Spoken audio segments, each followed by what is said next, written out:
சூடித்தந்த சுடற்கொடியே சோகத்தை நிறுத்தி விடு.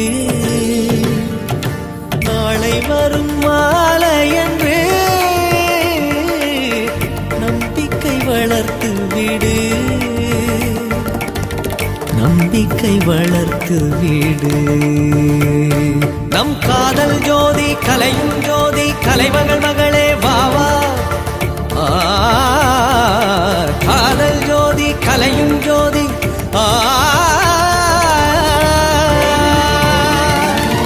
ஜோதி எப்படி ஜோதியை எரிக்கும்